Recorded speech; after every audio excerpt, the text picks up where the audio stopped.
Good morning. Good morning. Is that loud enough?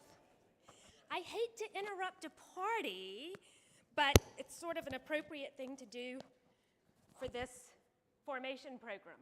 My husband has the flu, which is why I'm masked.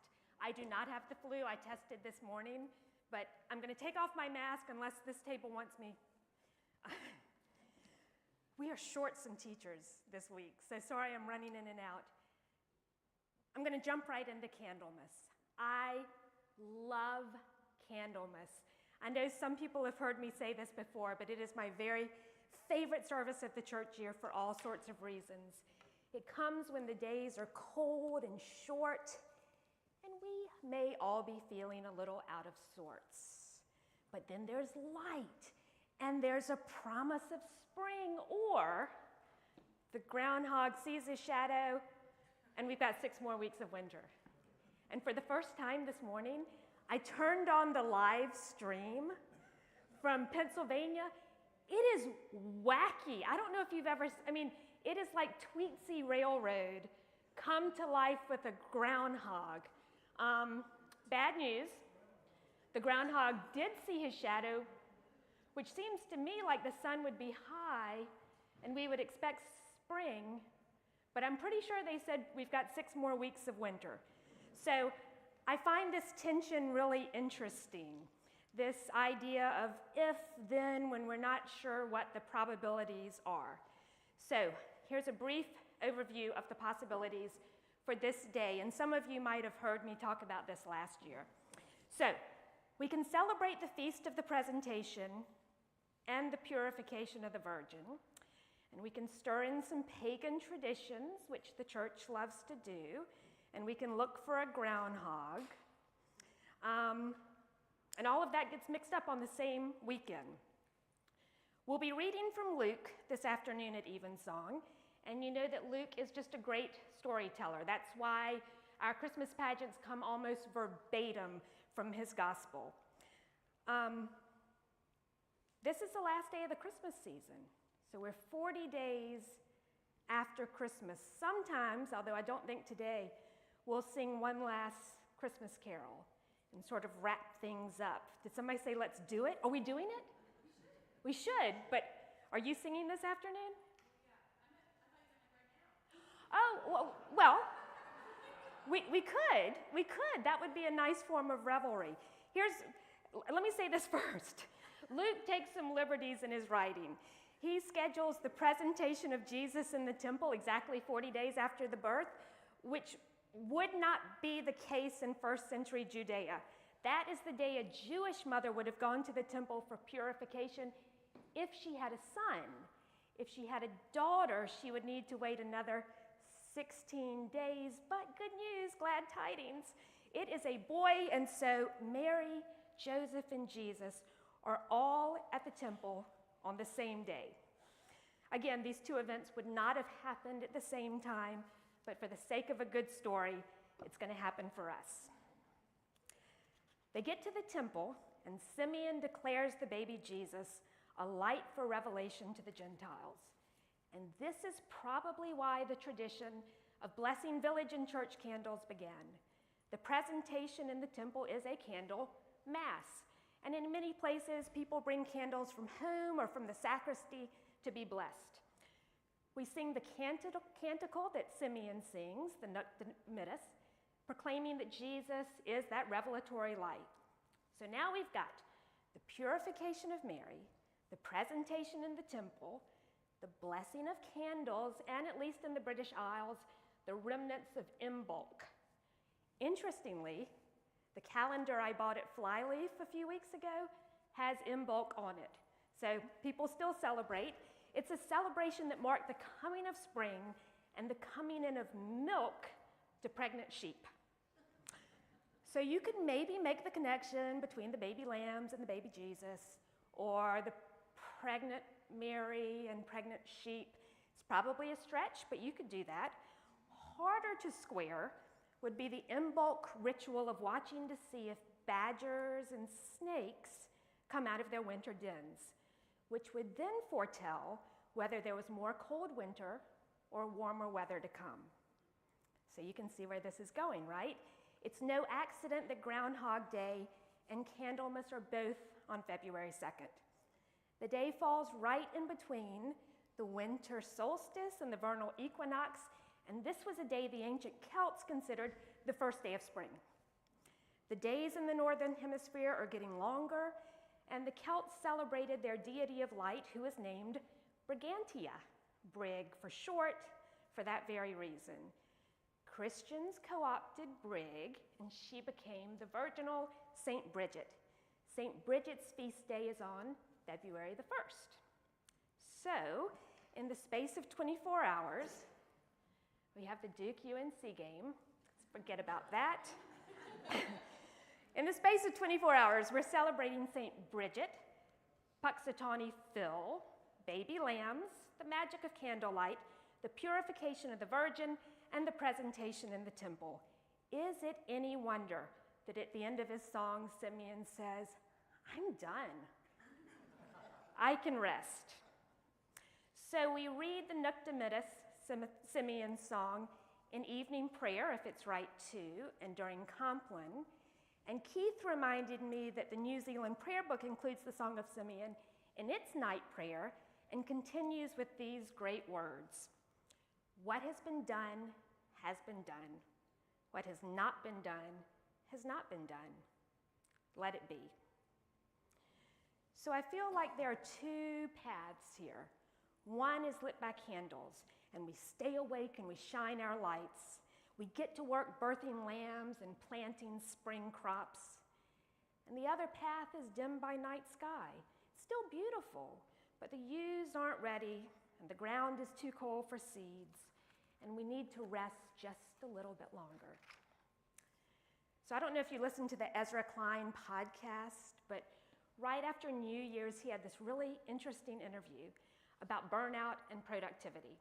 And the idea, as explained by his guest Oliver Burkeman, is that we're all trying to give meaning to our lives by controlling them, creating to-do lists and these lofty goals, and cranking through as many self-imposed resolutions as we can.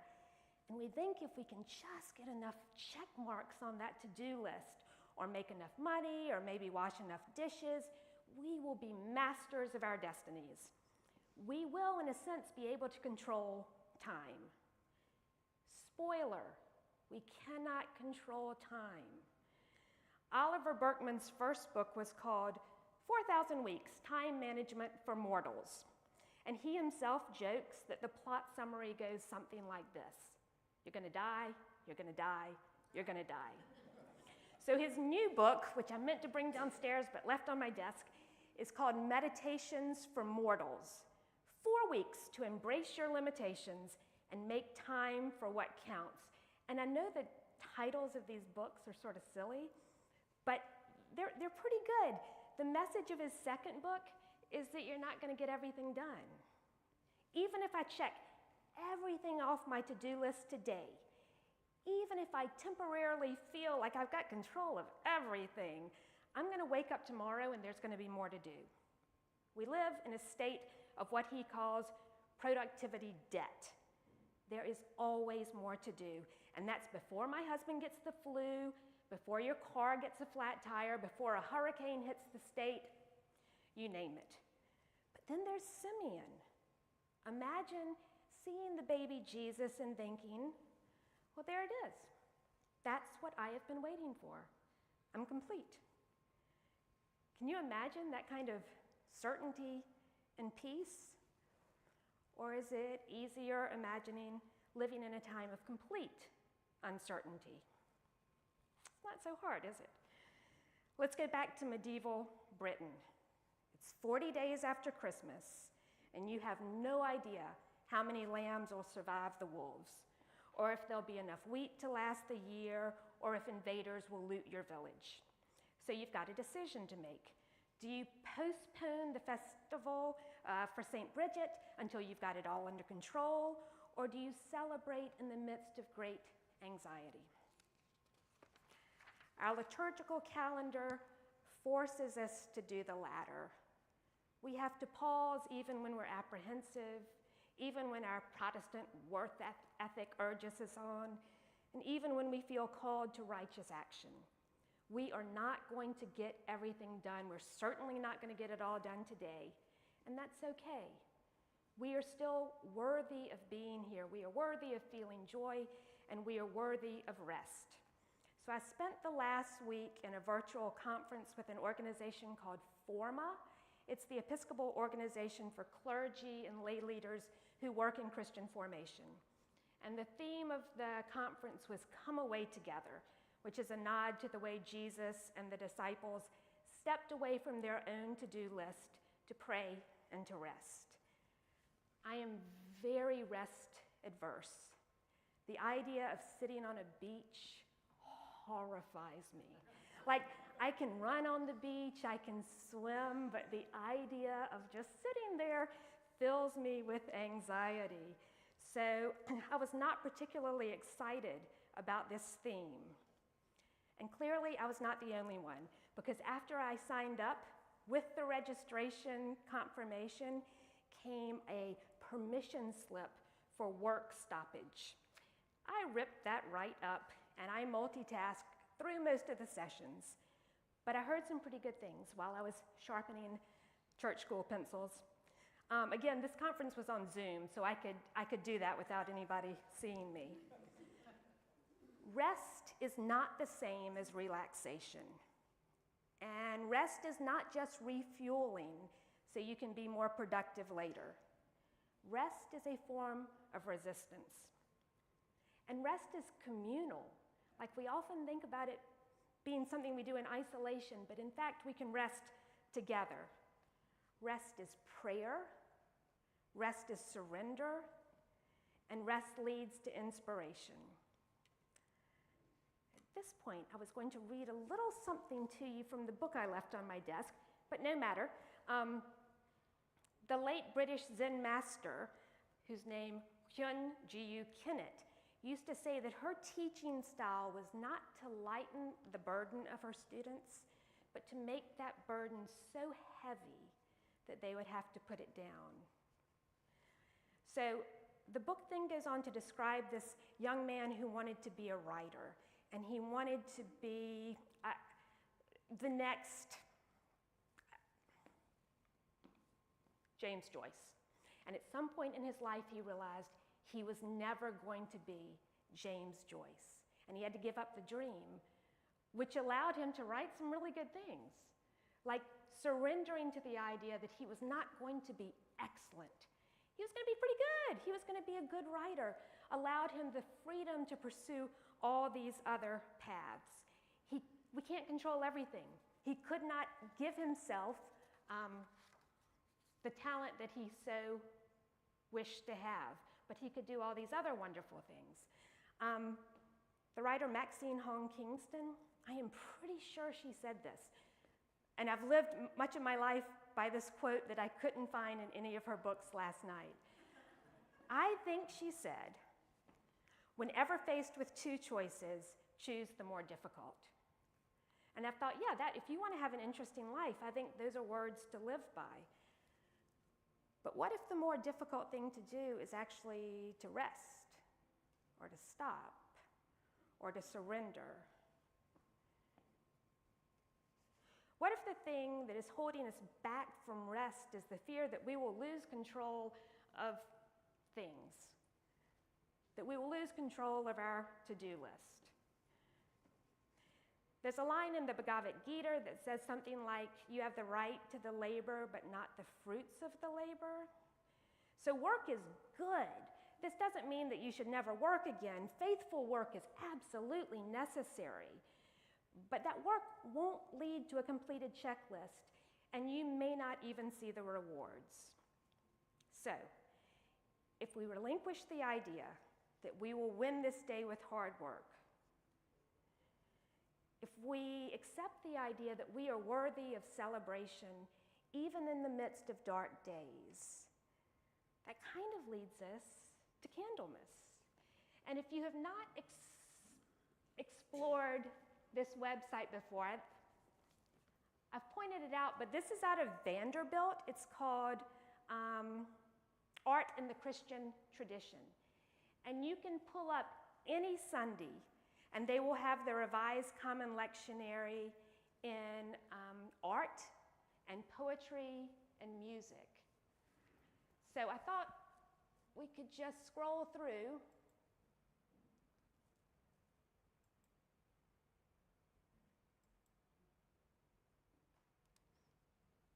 some of the readings. That really is a great depiction of a hummingbird nest. I don't know if you've ever seen a hummingbird nest made with lichen.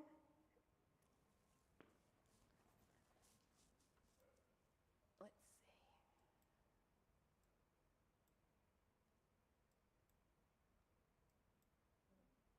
And I know I'm going fast because I'm getting to the gospel.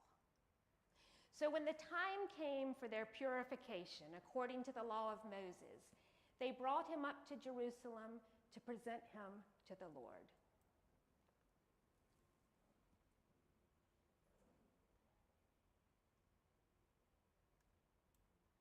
And they offered a sacrifice according to what is stated in the law of the Lord, a pair of turtle doves or 2 young pigeons.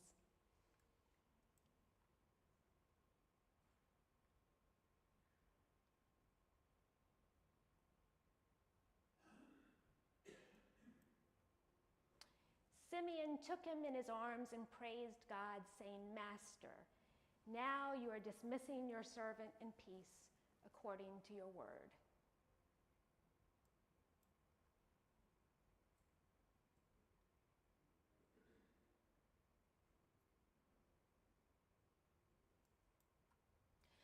For my eyes have seen your salvation, which you have prepared in the presence of all peoples.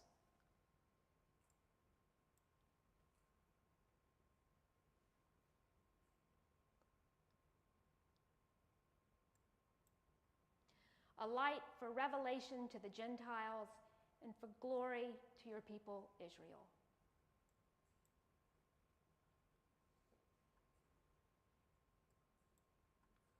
Then Simeon blessed them and said to his mother Mary, "This child is destined for the falling and the rising of many in Israel, and to be a sign that will be opposed.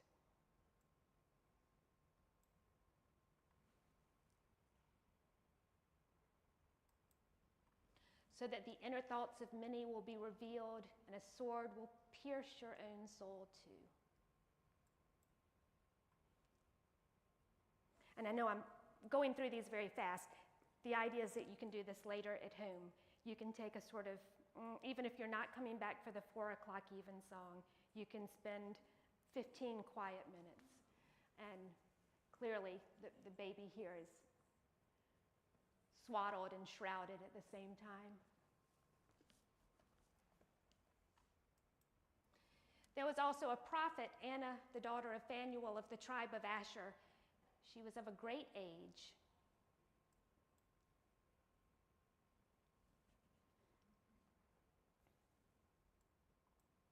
She never left the temple, but worshiped there with fasting and prayer night and day.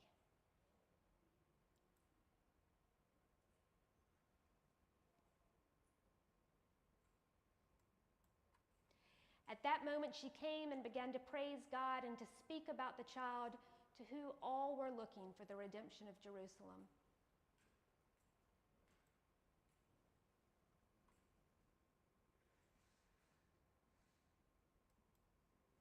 The child grew and became strong, filled with wisdom, and the favor of God was upon him.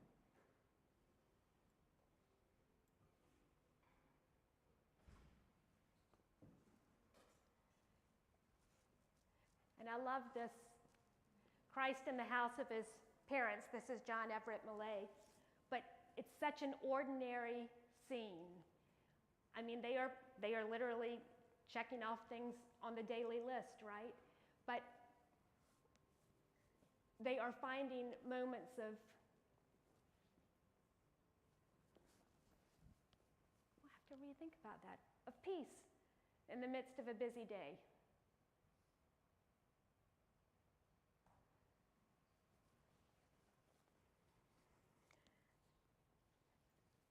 So that was a whirlwind. But how do you feel about these These things that are out of our control, like whether we've got 6 more weeks of winter, whether we should rest or work, what should we do today? This idea that you're worthy of rest just because you are a child of God, not because you've produced a certain amount of work or made a certain amount of money.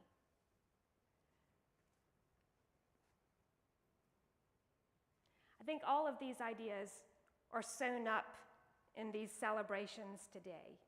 And again, this idea that we do not have to postpone all joy. We do not have to wait to celebrate for the moment when the house is completely clean. We can celebrate now. If you were at the organ concerts this weekend, my goodness, was that a celebration. So does anybody have thoughts if I pass a mic? I'll mask if I walk around. Or memories of Candlemas that I neglected. Or thoughts about the purification, Simeon, Anna.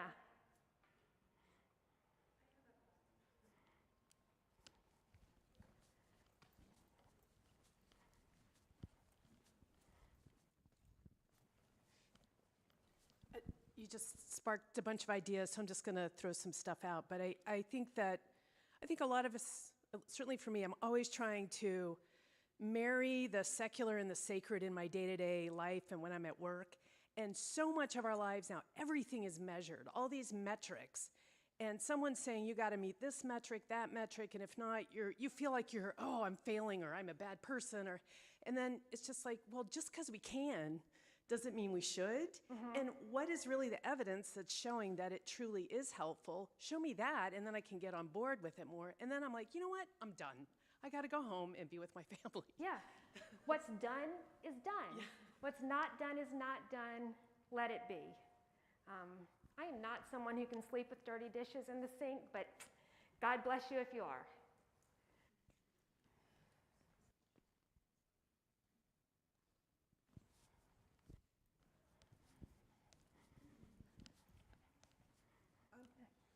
I'm amazed by this painting, and I think that they are making a door for their house that has no doors. It's completely open in the back, and you see all the wood piled up on the on the rear on the right. And it's an amazing, I just can't take my eyes off of this beautiful painting. I've been to the Tate, mostly for William Blake, which was in the basement at the old Tate. But I've never seen this painting before. It's fascinating.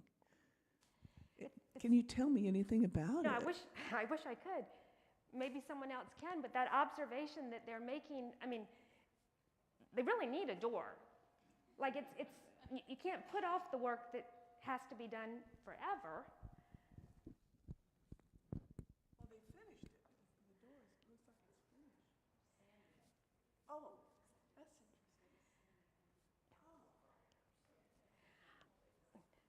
So I will put a link on the Adult Formation web page of our website, linking to this Vanderbilt resource. It is so exciting. It is so fun to explore. They don't have very extensive notes about the various paintings, but Wikipedia, I guess. It really is pretty wonderful to be able to look at images that may surprise you. I mean, this comes as a surprise, right? At the end of the readings.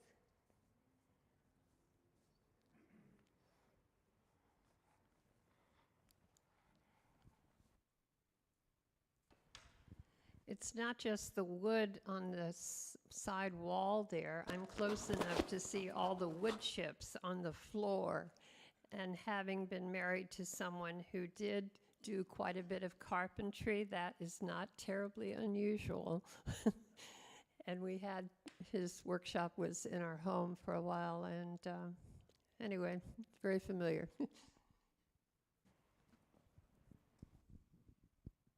At think this idea, too, that Simeon and Anna see the Christ child and they're like, oh my gosh. They know immediately that they are in the presence of the holy. And then you see the same kid, standing amongst wood chips. Kind of makes you think the holy could be anywhere.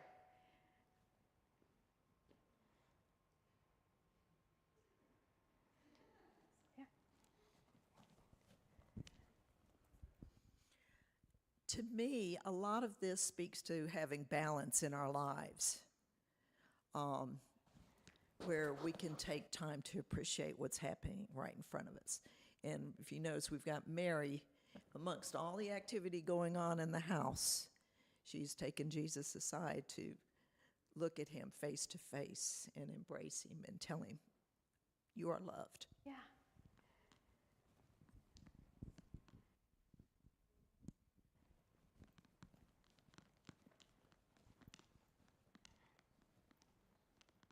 So I looked it up on Wikipedia.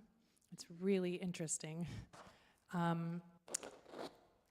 The painting was immensely controversial when it was first exhibited. It's from 1850, I think, because of its realistic depiction of a carpentry workshop, especially the dirt and detritus on the floor.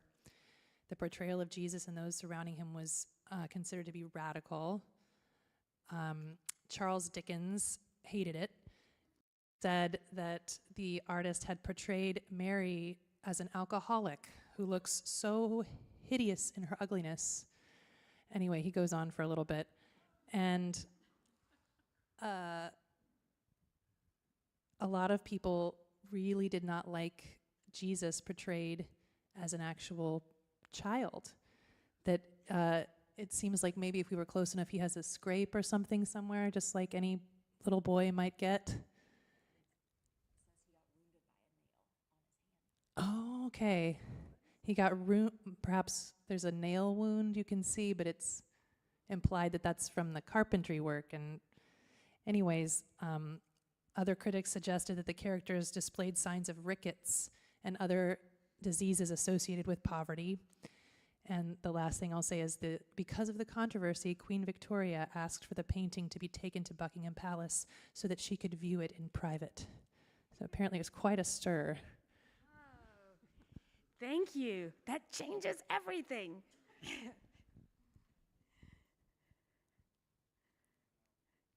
Any other thoughts about rest or celebration or finding the holy in ordinary times or extraordinary times?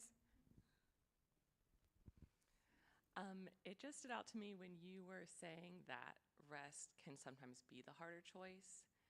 And I was reflecting on my own life, and I recently left graduate school, and my life is much easier now. But making that choice was exceptionally difficult because I'd spent so long working towards that, but it was putting such a strain on our lives. And it was a very emotional decision. And I'm just thinking about how choosing to rest, you have to decide that like you're enough even if you don't get X, Y, or Z done, or you don't achieve X, Y, or Z, you still deserve to rest and to enjoy the things around you. So that stood out to me. There's a new book out, Flyleaf has copies of it, called Rest is Resistance. I don't know if you've seen it, but that rest is actually a political statement. It's resistance against capitalism. It's resistance against some of the roles that people have been forced to adopt in this country. It's very interesting. And my own kids will tell you they never took a vacation. They took trips, but we never took vacations. Because it's so antithetical to the way I live.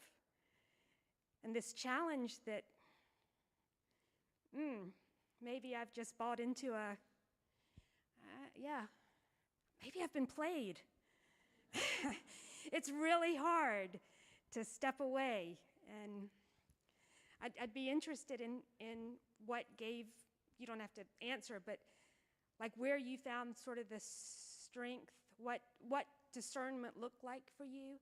I know for some people there's just a breaking point. I mean, you get sick, or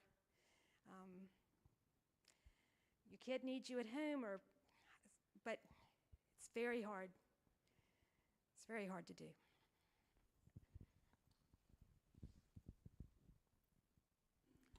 This probably seems very simplistic, but I've been sitting here thinking of the journey versus the destination.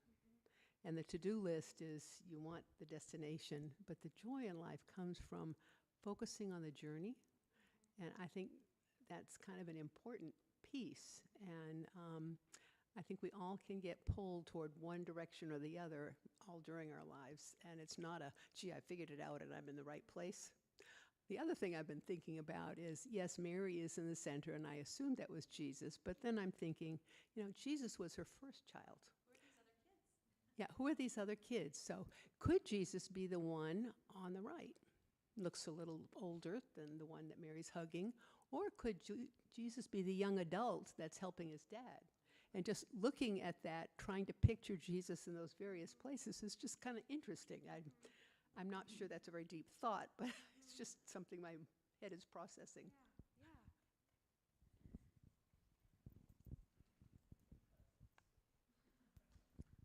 Okay, well, every time I'm talking to this, I get overwhelmed. Something I was thinking about, too, is, as I get older, I think about how fast time goes and how fast the years go. And I've read something that says, a lot of that is because when you are in a routine and you do the same thing every day, you become, like, your mind is on autopilot. And so things, you don't even really process, like, what you're doing on the day-to-day, and you look back and 5 years have gone by. And so, like, the key is to maybe, like, make a routine change or do something different or rest, just take time to, like, take it all in instead of constantly be doing what you've always done every day. So Thank you. Yeah.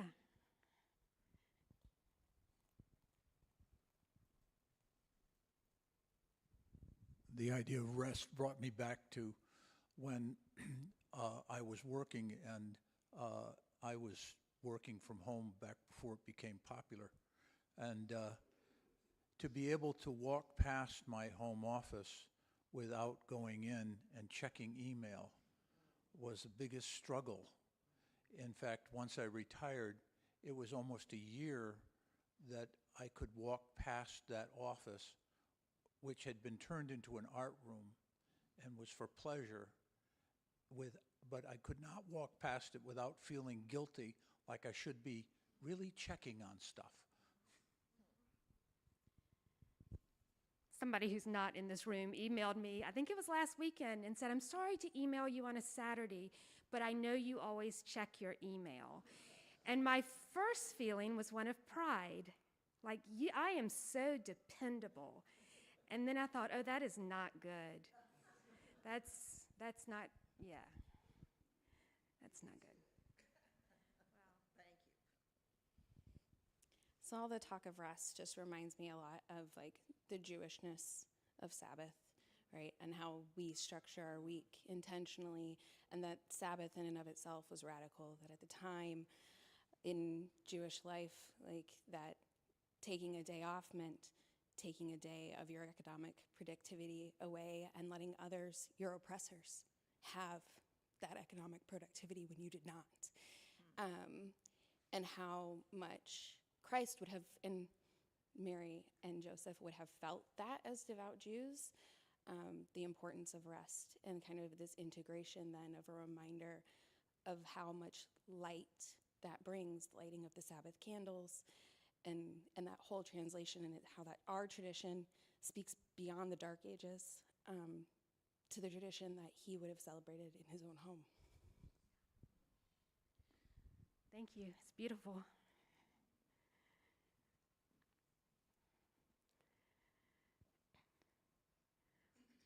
Well, these discussions are always so much richer for all of your comments. Thank you so much.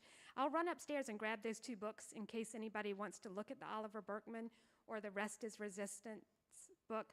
I'm not willing to give the first one up yet because I'm trying to go through it day by day, but I'll lend it in a couple of weeks.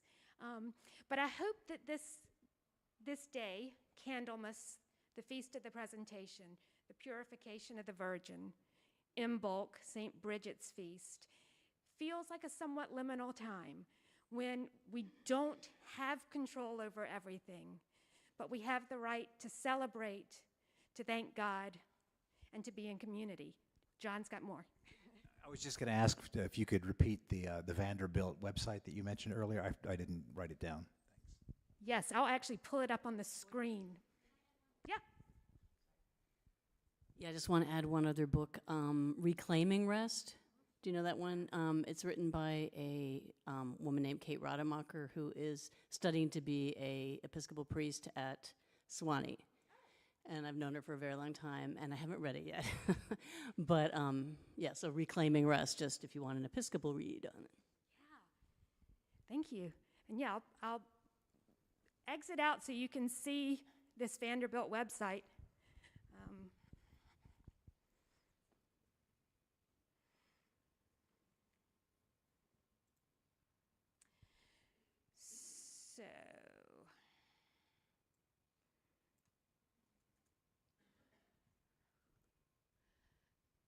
So you can see, you can search for specific scriptures, or you can scroll through for specific Sundays.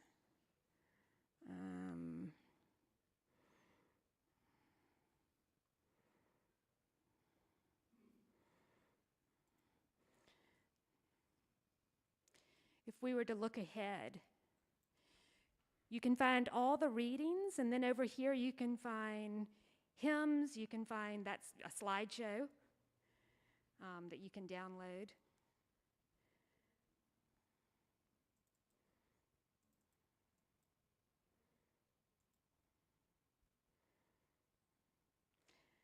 And again, it will just have images and it will have art. It's really great. And it's all free. So, oh wait, you probably didn't get a chance to actually. It's lectionary.library.vanderbilt.edu, but if you just Google art in the Christian tradition, it will pop up, and it's at Vanderbilt. So, thank y'all. Enjoy your coffee.